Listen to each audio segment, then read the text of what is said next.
Hello, StarCraft fans! This is Falcon Paladin coming to you with yet another edition of Into the Void. This is a game between bullynobueno and Gusie on Proxima Station, the latter edition. In the top right side of the map, we have the red Terran player. It is Gusie. And in the bottom left side of the map, we have the blue Protoss player. It is bullynobueno. It's a good name. It's a good name. My Spanish is good enough that I know this means, oh, bullynobueno. Bully no good. Not Billy, bully. Wow, read that twice on the loading screen and still said Billy. All right, so it's a TVP Into the Void. We haven't had one of these for a while. TVZ and ZVP, but I don't remember a PVT Into the Void for at least a month, which means 8 casts.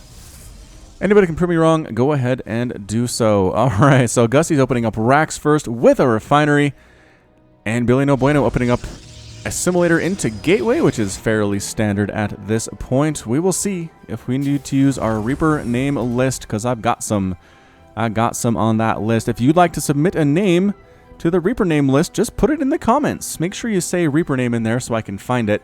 If you just put a name, I'm not gonna pull it up, unfortunately. And I actually have a good one ready to go for this TVP, specifically created for a TVP situation. Second refinery coming in for a Gusie.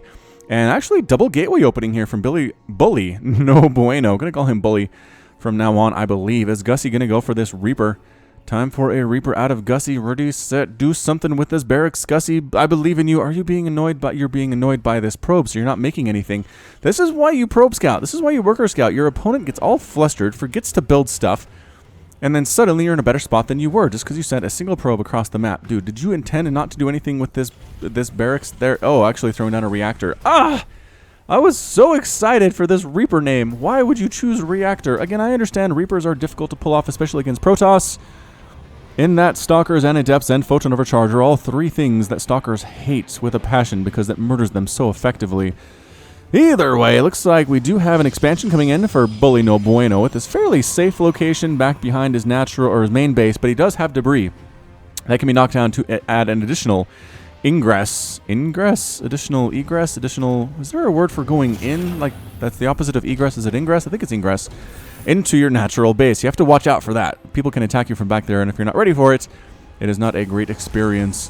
As it turns out, factory landing on the reactor that the barracks created, and what do we got? Double cyclone opening here from Gusie. Okay, I like this. I like this against Protoss. Can be pretty darn effective. I've seen some games, especially the lower levels, where a couple cyclones can do a huge amount of damage, especially if your opponent goes open stalker. But no, opening Adept, so not as good, but still pretty good. Adept's not that great against Cyclones. Cyclone's not incredible against Adepts either, but we will see who comes out on top. It probably has to do something with Micro, which we are sometimes in short supply of in Into the Void. If this is your first time with Into the Void, I did forget to explain what this was. It is our twice weekly examination of Bronze and Silver League level gameplay, sent to me at falconpaladin@gmail.com with the subject of Into the Void. Running a little low on those replays. I know if you've sent it before and haven't been selected by my screeners and you're discouraged, keep sending. Keep sending. I do try to make sure that everybody gets cast at least once, assuming their game is not just horrific, right? Like, it's not just 20 minutes of nobody doing anything. If your replay is that, don't send it in. I don't want 20 minutes of sitting here watching players just harvesting at a huge bank and not making any attacking units. We need at least some attacking units, you guys. That's how this works. Another Cyclone here. Is that going to be 4 Cyclone opening out of Gusie? Some Marines as well. I like this for an attacking force. bullynobueno checking to see if the Terran player is taking the gold base just outside of his main. The answer is no. He's not doing that. He's not expanding at all. This is definitely a 1 base opener. It's a bit of an all-in out of Gusie. We'll see if he expands behind this or not. Run, Adepts, run! There are so many Cyclones here, and they're not doing extra damage to you, but it is... Wait, are you armored? No, you're light. I was going to say, you're not armored, so that Cyclone Blaster attack does not do extra damage versus you, but unfortunately, it looks like you're a little bit slower. Oh, I was going to say, a little bit slower. Ah, it gets taken down anyway by the Cyclone. Dude, continue moving, rest of army. Why did you stop? Are you focusing on... See, the Cyclone getting a lot of shots off on the Adept, but it takes many, many shots from a Cyclone to kill an Adept. A good thing they have a high rate of fire, I suppose. So bullynobueno at least scouted what was coming. Is making an Immortal, which... I don't know if that's going to be your answer here. And the Immortal takes extra damage versus the Cyclones and vice versa. So it could be a bit of a stalemate, although 1 Cyclone versus 4... one Immortal versus 4 Cyclones with several Marines just looks really powerful here. It's time to go up the ramp. Let's do this thing. And he is. He's moving right on in, going after that pylon. No photon overcharge for you.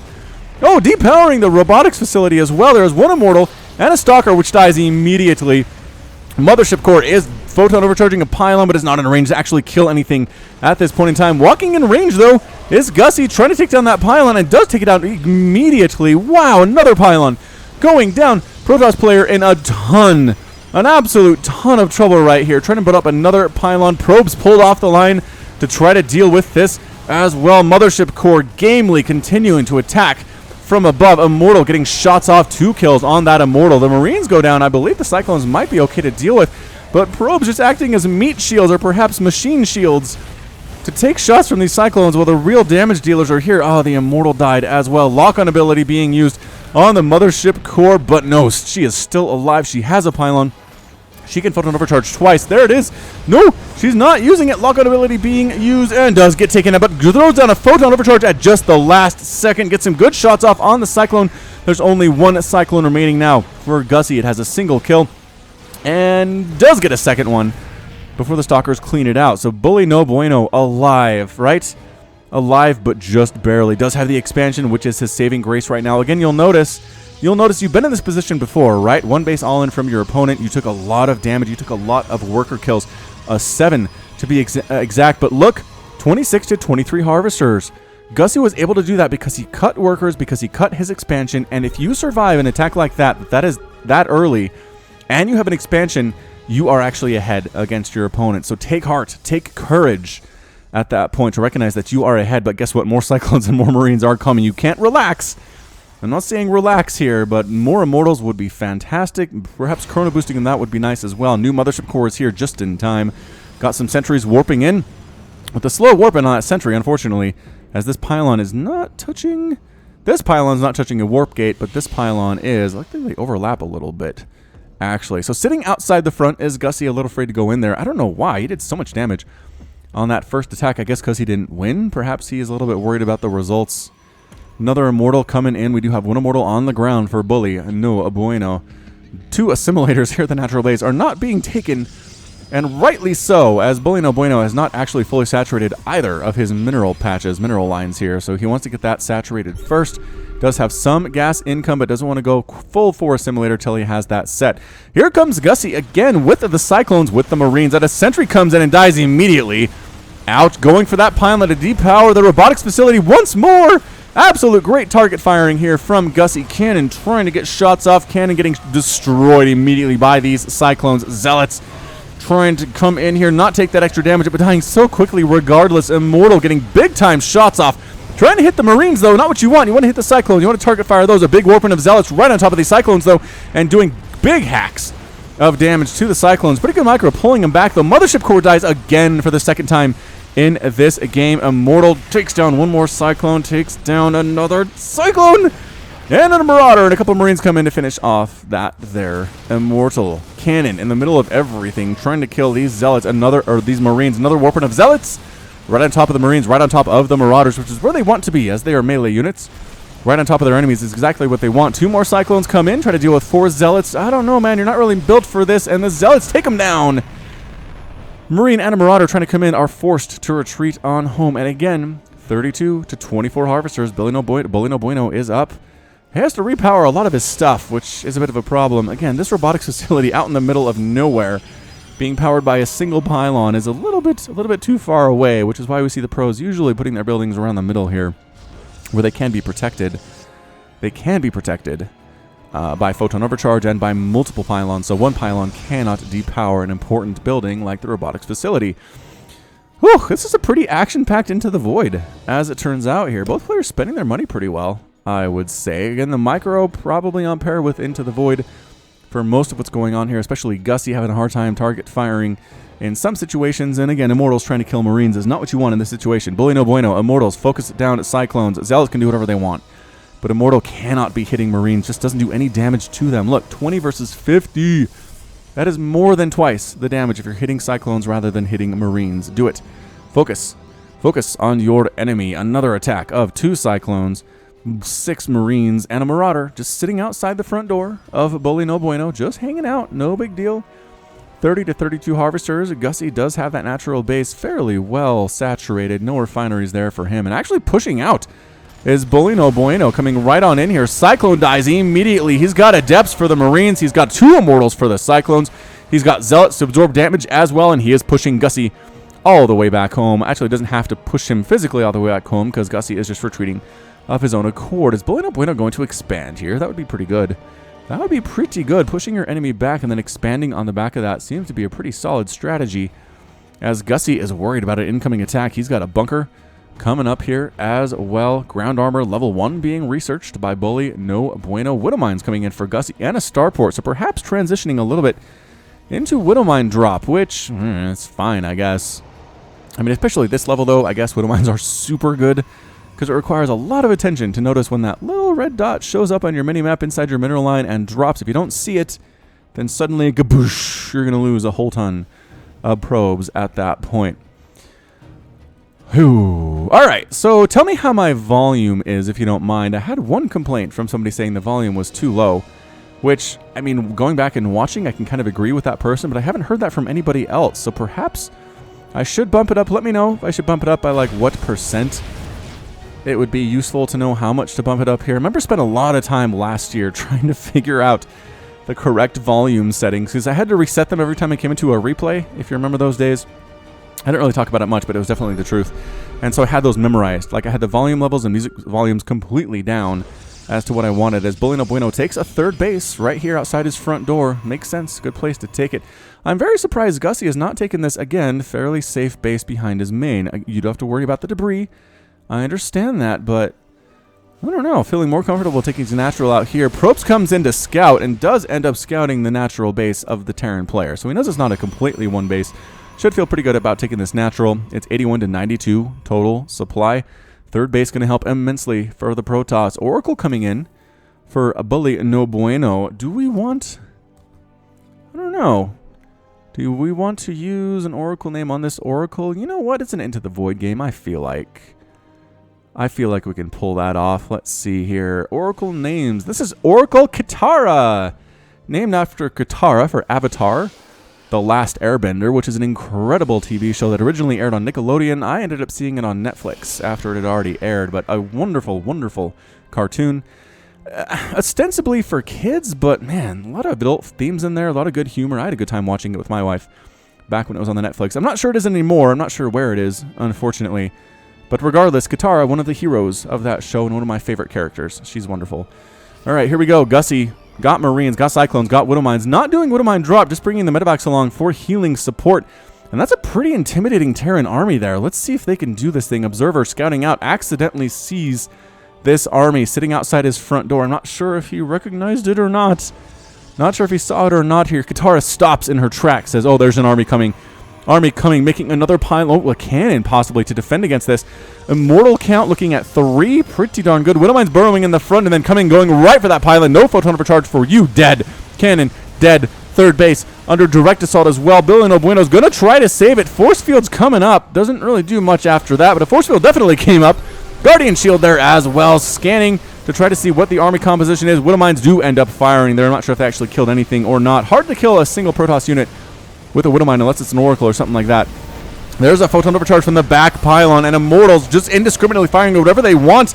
Trying to focus down that pylon. Great job by Gusie. Great target firing there. The Immortals in the back doing tons of damage to the Marauders and to the Cyclones. And Gusie pulling back to meet up with his reinforcing Marines and Marauders, also to allow the Widow Mines to get more hits off here as well. Is it just a battle of attrition right now? There are 2 Stalkers and 2 Immortals back. Blink Micro coming in from bullynobueno. A bunch of Immortals remaining. Some Widow Mines at the same time. bullynobueno pulling back into his main base. He's going to lose his 3rd. Oh no, bullynobueno gone. There's your explosion. And Gusie trying to move up this ramp with the Widow Mines first, but they all get destroyed before they can fire. That was a big play. Big play by bullynobueno. Having to worry about those Widow Mines and not anymore made a big difference for him. Katara still along this right side, has not moved in to do any kind of attack. She's being cautious. I mean, the attention of bullynobueno happens to be elsewhere at the moment, but regardless, Gusie being the aggressor, doing a good job keeping his producing units, producing structures busy. Got a lot of Marines coming in.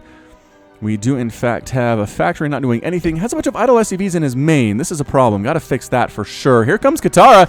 walking right into this natural base, and wow, does get 5 kills. Only a few Marines here. I feel like she could kill those 2 Marines, but she retreats in the face of the anti-air. Gusie comes all the way home with the Marines and the Marauders, worried about further Oracle attacks. Bullynobueno, it's time to expand again, man. You got 600 minerals. You got a pretty good army. It is immortal. It is a Void Ray getting, or not Void Ray, it is immortal. It is a Stalker, but getting Void Ray. All right, so making some Void Ray possibly for some harass, getting +2 ground weapons. Big idle worker problem here back in the main base for Bullynobueno as well. Come on, man, you can do this. You can do this. Use those workers for what they're intended for. Oracle sneaking on in, and goodbye SCV, building the expansion for Gusie at that place. I've been trying to get him to expand for the past 10 minutes.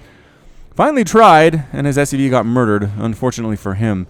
So Oracle scouting around. Oh, more SCVs walking on in here. 8 kills for Katara. Let's make it 9. No, the army comes in to chase her away. She does skedaddle away with all these Marines coming in with +1/+1 and stim. Yeah, good call. Good call there, Katara. Staying alive. Staying dead helps nobody, but staying alive is nice. Third Nexus on the way for Bullynobueno. Here for Bullynobueno.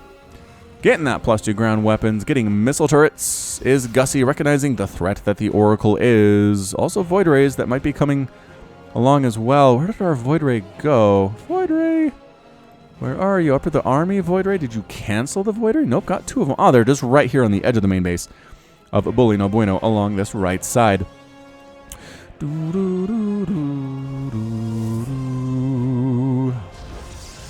So both players deciding to take their time. Both players are expanding and trying to, trying to make sure that they can live through the next couple minutes, understandably. Bullynobueno did move most of his idle probes to that third base.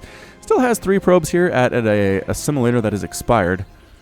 How about you? How about you, Gusie? He did. He moved all of his SCVs somewhere else. Ooh, he's super oversaturated his natural. Dude, send them here now. Command center's done. At your third base, behind your main. Go. Go, make a transfer. You can do this thing. And did he do it? He did it. He did the transfer. Good job, Gusie. Excellent job there, my friend. You could toss a revelation down, Katara. You can do that on this army. It lasts a while. Prevents your opponent from dropping you unawares, which is super duper nice. Scan recognizes the third base is back. Gusie says, are you serious?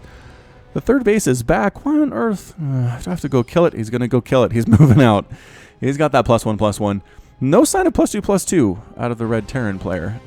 Not sure if he's planning on doing that or not. Robotics Bay coming in for Bullynobueno, either for Colossus or possibly for Disruptor. Disruptor a little bit easier to control, perhaps. Well, Colossus easier to control, but Disruptor a little bit more effective against players that don't really know how to split, which is what you find in Into the Void.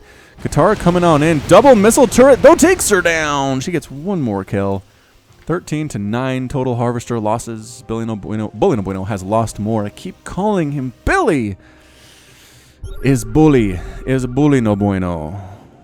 Bullynobueno is waiting for whatever he's getting out of this robotics bay before he moves out. He does not want to move with just Gateway Immortal units. Understandable. I'd like to see Storm, right? Storm's super good, especially at this level. But Gusie is intending to be the aggressor throughout this entire game, moving across the map again. I commend him for his bravery here. It is hard to move out and into the void because you might lose, and it's a scary thing. You might get dropped also when you're out of the base. That's also a scary feeling, but you got to go sometime. You got to go sometime here. Gusie, what you got, man? You got your Marines, you got your Marauders. Did you give up on the Cyclone play? Looks like he might have just straight up given up on the Cyclone play, going Marine, Marauder, Medevac instead. Does he have any Widow Mines? He does not actually have any Widow Mines either. So we're back to Wings of Liberty, folks. Back to Wings of Liberty, just the standards, just the classics. Moving out to meet him a little bit is Bullynobueno. Is he doing anything with that robotics bay? I don't think he is. Nope. Stimming forward and pulling back is Bullynobueno, but giving the concave to the Terran player. Good force fields, forcing the Terran army back, though. But look at this concave again from the Terran. Most of these units back here for Protoss cannot attack anything, which is a really bad feeling here. Is the Mothership Core? Does he have a Mothership Core? Did she die? Where is she? I think she might have died. But good force fields again, attacking small groups of bio that are forced to come on up, while the remainder of the units cannot attack from a distance. Good job pulling back and moving back in here is Gusie. Guardian Shield is up. That does reduce the incoming damage by 1 from these Marines and these Marauders. Stimming forward into this Stalker Immortal Sentry group, and somehow Bullynobueno doing an amazing job. There are 18 kills on that Immortal, 3 kills on that Immortal, 2 kills on that Immortal, and clearing out the remainder of those units. Gusie forced to retreat. forced to retreat. Some Void Rays at the top of the map. I think they're intending for some mischief. But again, the attention of bullynobueno was back at his third, which he did manage to save. Did manage to hold at this point in time. APM for these players around 100, which is very respectable indeed for Into the Void. I'm never going to complain about a 100 APM. That is for sure. Void Rays here in the main base of Gusie, but going after an expired refinery, changing their minds, saying perhaps we'll kill something with a little bit more importance. And this orbital command. I'm like, orbital facility? No. Orbital command. Disruptor production beginning for bullynobueno as well back home. Finally deciding to make use of that robotics bay. Void Rays, are they using... No, they're not using prismatic alignment. I think this orbital command would have been dead before now. Good stutter step forward from the Marines that did show up to defend here, but not enough to kill the Void Rays. Brought it down, one down to about 40 hit points. The other one has shields left and 100% on the hit points. So might attack in the back here with the Void Rays and then go up the front with the Immortals and the Stalkers. Is he bringing disruptors in? He's bringing a disruptor in. One's trying to come on in here. Attack in the front. Stalkers. Immortals feeling very brave after that last attack. And you know, there's nobody here to defend for Gusie. Where are they? They can't decide if they want to defend against the Void Rays or come defend their front door. You got to defend that front door, you guys. You're losing SCVs at your natural base, which is just a terrible feeling. Pulling them back. And Gusie comes back to defend here. bullynobueno with his +3 attack and +1 armor, really doing super well here against these +1/+1 Marauders. Disruptor not really involved in the battle. Come on, Disruptor, get up here and assist. Does bullynobueno need it, though, is the question of the day. Reinforcing Marines coming in. The Immortals, 18 kills, 26 kills, 4 kills, 3 kills, and that's it. A good game from Gusie. Gusie is defeated, and bullynobueno is victorious. He wants to stay in the game, so we'll let him stay in the game. How about that? We'll let him stick around. Whew, that was a really fun edition of Into the Void. Apparently a package came while I was casting this. The kids are very excited about that. I'll go sign for that in a minute. We're going to wrap this thing up, though. Looks like, yep, still wants to continue to use disruptor abilities, wants Void Rays to murder things as well, but that's going to be it from me. The lesson for this one is upgrades. Upgrades, you guys. This has been Falcon Paladin coming to you with yet another daily Legacy of the Void upload and an Into the Void episode. Go ahead and hit that like button. Hit the subscribe if you like what you saw and what you heard today. You can also catch me on Twitter, Facebook, and Patreon, all at /Falcon Paladin. And until next time, as always, thank you so much for watching, and you take care of yourself.